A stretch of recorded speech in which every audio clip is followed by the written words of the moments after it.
Assalamualaikum warahmatullahi wabarakatuh. Saya Muhammad Gufron Pringgodani, mahasiswa Teknik Pertambangan Universitas Jambi. Di sini saya akan mempresentasikan hasil laporan magang yang telah saya laksanakan berjudul Aktivitas Pertambangan dan Rancangan Desain Inpitdam di PIT Utara PT Citra Tobindo Sukses Perkasa.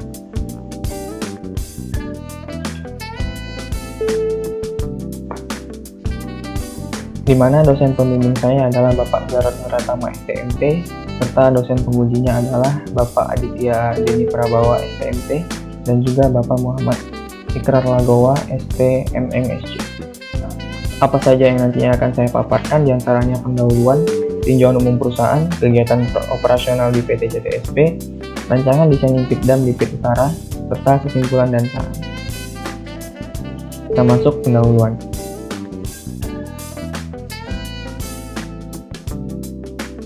Batubara merupakan komoditi yang sangat berlimpah. Hal ini dibuktikan dengan data yang tercatat oleh Kementerian SDM dan juga Dinas SDM, salah satunya berada di Provinsi Jambi. Jambi merupakan daerah yang masih sangat kaya akan komoditi batubaranya.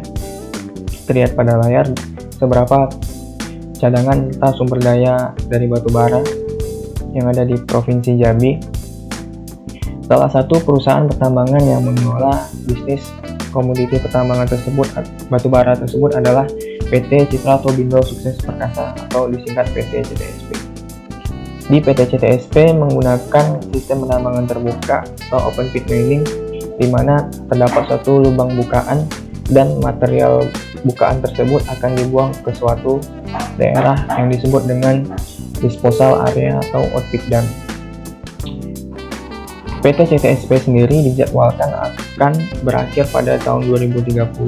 Untuk itu diperlukan suatu rencana penutupan tambang. Sementara kondisi disposal area yang ada juga diperkirakan akan mencapai limitnya pada akhir tahun 2021.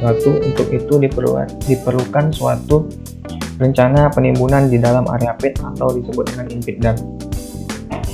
Topik permasalahan yang akan saya angkat adalah mengenai rancangan Inpitdam, yang mana nantinya dengan rancangan Inpitdam tersebut harapannya dapat dijadikan sebagai bahan pertimbangan atau masukan bagi perusahaan untuk melakukan perencanaan penutupan tambang. Tujuan dilakukannya kegiatan magang ini adalah untuk mengetahui berbagai kegiatan pertambangan di PT CTSP, merancang dan menghitung Inpitdam yang ada di PIT Utara PT CTSP, kemudian untuk membuat rencana tahapan penimbunan dan menentukan rasio pasangan operasional penimbunan dari Inpitdam yang telah dibuat. Manfaat dari kegiatan magang ini sendiri dapat terlihat pada layar, bagi saya sendiri, bagi perusahaan, serta bagi perguruan tinggi.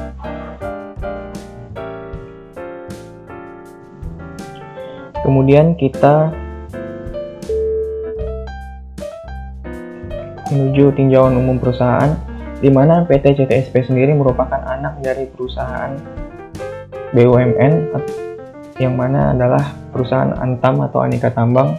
Di bawahnya terdapat perusahaan batubara atau perusahaan Indonesian Coal Resource, dan CTSP merupakan salah satu dari anak perusahaan Indonesian Coal Resource tersebut.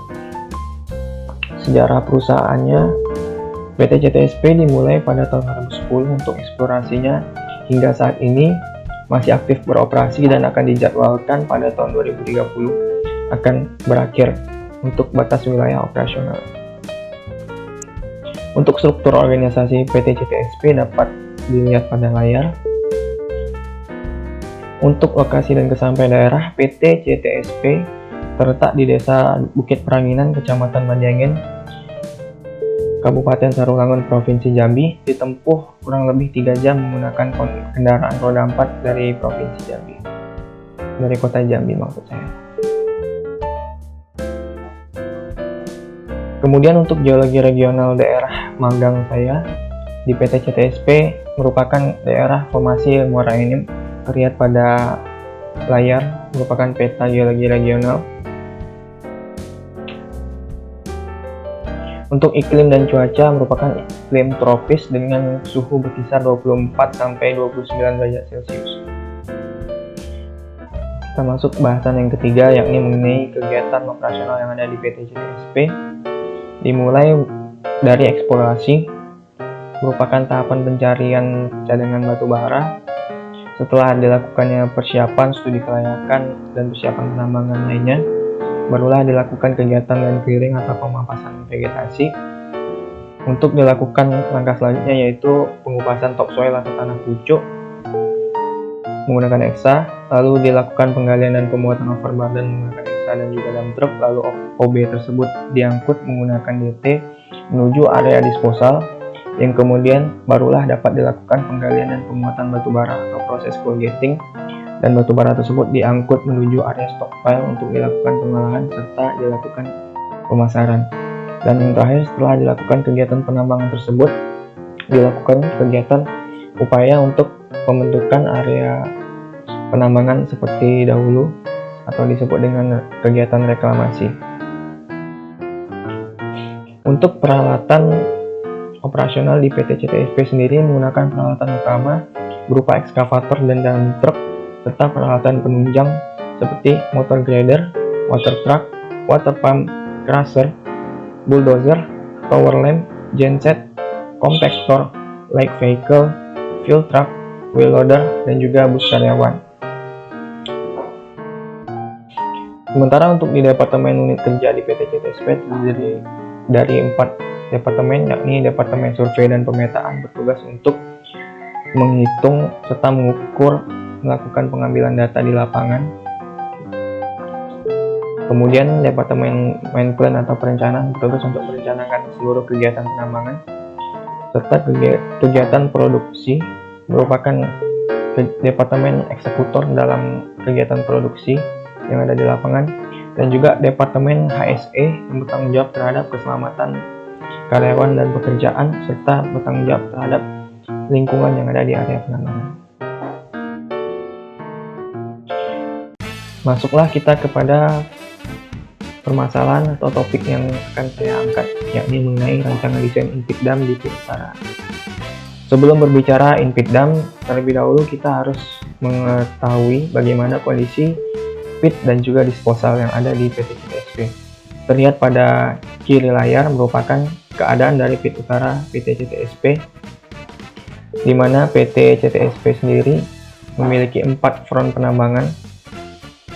Ini ada terlihat pada peta lokasi dari PIT Utara dan juga disposal area. Pada PIT Utara terdapat 4 front penambangan, di mana permasalahan terjadi adalah sudah terdapat area longsoran di area low wall, sehingga area pit progress hanya dapat diusahakan pada area high wall, dan longsoran tersebut menyebabkan berbagai permasalahan seperti adanya area lumpur. Sementara untuk di disposal area sendiri, permasalahannya adalah disposal area akan mencapai limit pada akhir tahun 2021, yang mana kapasitas dari disposal area sendiri kurang dari 1 juta BCM overburden, nantinya dapat didapatkan melalui hasil perhitungan. Untuk dasar permasalahan yang ada dan dijadikan sebagai bahan pertimbangan dalam perancangan, yang pertama adalah di mana lokasi yang sesuai untuk in-pit dam. Yang kedua adalah pit progress hanya dapat dilakukan di area high wall. Yang ketiga, belum diketahui seberapa banyak material OB yang akan dipindahkan. Dan yang keempat, bagaimana membuat rancangan in-pit dam sesuai dengan Capman. Dan yang kelima adalah berapa lama jangka waktu pelaksanaan realisasi in-pit dam itu sendiri. Untuk batasan masalahnya, studi kasusnya dilaksanakan di PT CTSP. Yang kedua, pemecahan masalahnya hanya berfokus pada perancangan, perhitungan volume, serta penentuan jangka waktu pelaksanaan operasional penimbunan in-pit dam, dan tidak berfokus pada kajian geoteknik, masalah kos dan biaya, serta masalah hidrologi. Untuk perancangan dilaksanakan berdasarkan data perencanaan awal dan data penunjang di bulan Oktober. Untuk memecahkan masalah tersebut dapat dilakukan dengan yang pertama, untuk merancang menggunakan software AutoCAD berdasarkan pit limit boundary. Sementara untuk estimasi penentuan volume dilakukan menggunakan software juga yakni AutoCAD 2021 dan juga AutoCAD Plan Development menggunakan metode cross section. Dan yang ketiga, jangka waktu pelaksanaan operasionalnya pengolahan data produktivitasnya menggunakan target produksi perusahaan.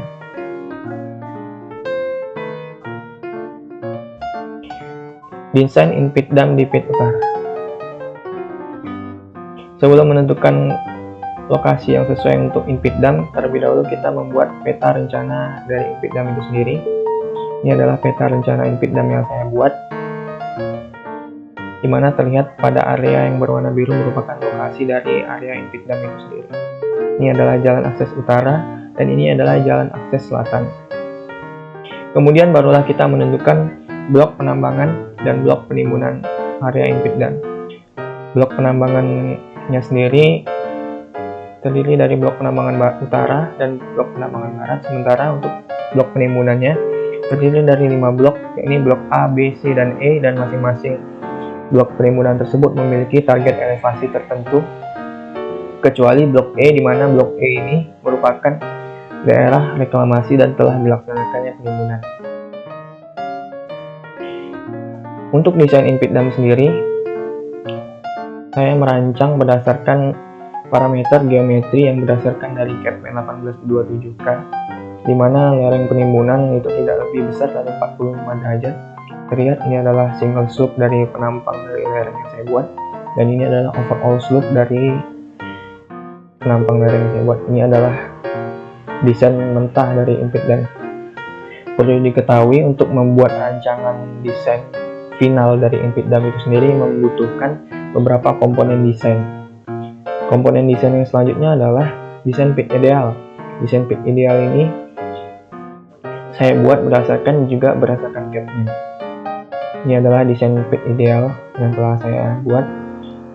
Selanjutnya adalah desain kontur struktur lapisan batubara untuk menunjukkan cadangan dari batubara itu sendiri berupa roof dan floor-nya. Untuk kemudian dari ketiga komponen tersebut kita lakukan penggabungan sehingga didapatilah desain final dari Inpidam seperti terlihat pada layar. Ini adalah peta dari final desain dari Inpidam.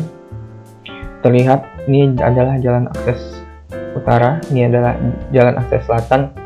Terdapat void atau lubang bekas tambang di tengahnya, dan terdapat beberapa blok penimbunan yang telah saya buat, blok A, B, C, D, dan E, dan terdapat kontur struktur lapisan batubara.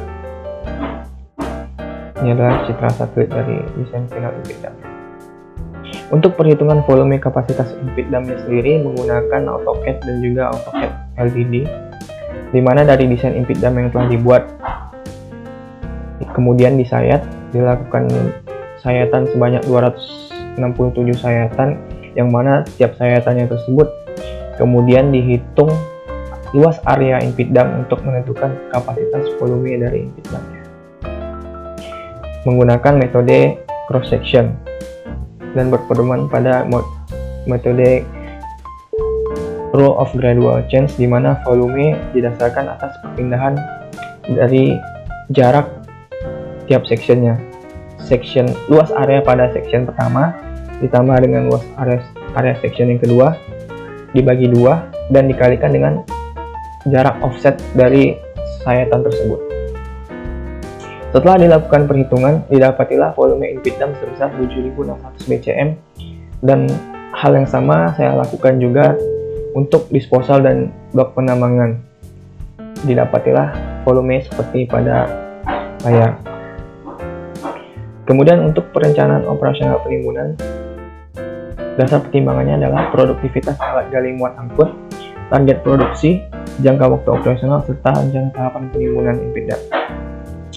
Ini adalah data produktivitas alat yang digunakan, dan dari data produktivitas tersebut, setelah dilakukan perhitungan luasan area Inpidam sebesar 8.600 BCM, dibagilah ke dalam jangka waktu proyek penimbunan Inpidam, yakni selama 4 tahun 3 bulan atau 51 bulan, di mana jangka waktu ini didasarkan kepada umur tambang yang 5 tahun sebelum dilakukan penutupan harus disediakan untuk rencana reklamasi.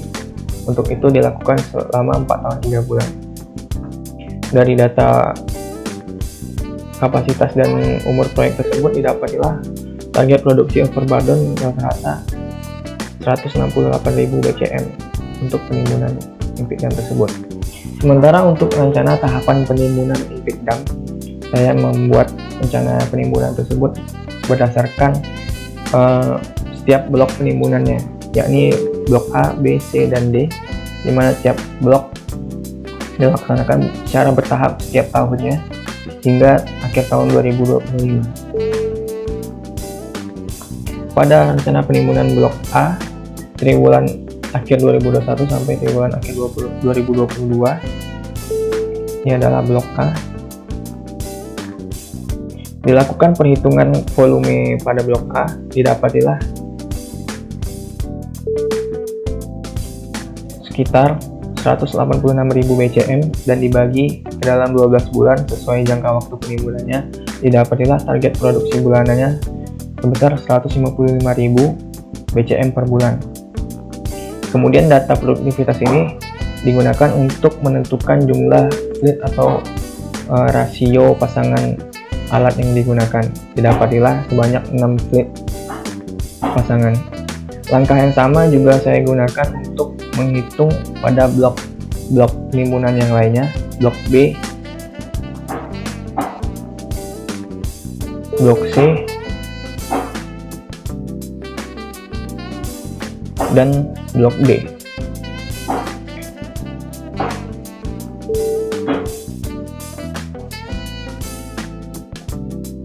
Kesimpulannya adalah, yang pertama, kegiatan pertambangan di PT CTSP dimulai dari kegiatan eksplorasi hingga kegiatan pemasaran dan reklamasi pasca tambang. Untuk kesimpulan yang kedua adalah rancangan dibuat menggunakan AutoCAD dan AutoCAD LDD.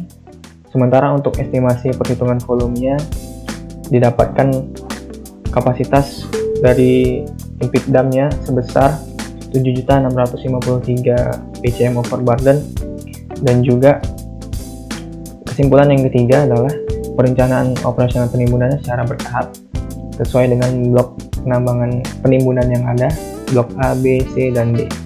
Untuk rata-rata fleetnya berjumlah 5 fleet.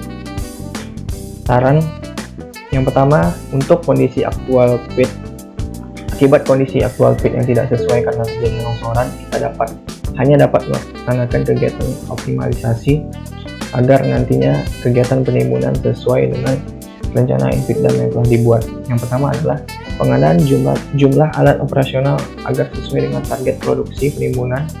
Yang kedua, dilakukannya kegiatan monitoring secara berkala. Dan yang ketiga, apabila dalam pelaksanaan penimbunan tidak sesuai dengan target elevasi, maka setidaknya mengikuti data geometri yang telah direncanakan. Saran yang kedua adalah agar rencana sekuens penambangan dapat disesuaikan dengan rencana penimbunan impit dam. Dan saran yang ketiga adalah demi keselamatan dan keamanan tidak mengganggu daerah longsoran yang rawan saat melakukan kegiatan operasional di impit dam. Saya rasa cukup sekian yang dapat saya presentasikan. Saya mohon maaf apabila ada kesalahan dan penyampaian. Lebih dan kurangnya saya mohon maaf yang sebesar-besarnya. Saya akhiri, wabillahi taufik wal hidayah. Wassalamualaikum warahmatullahi wabarakatuh, dan terima kasih.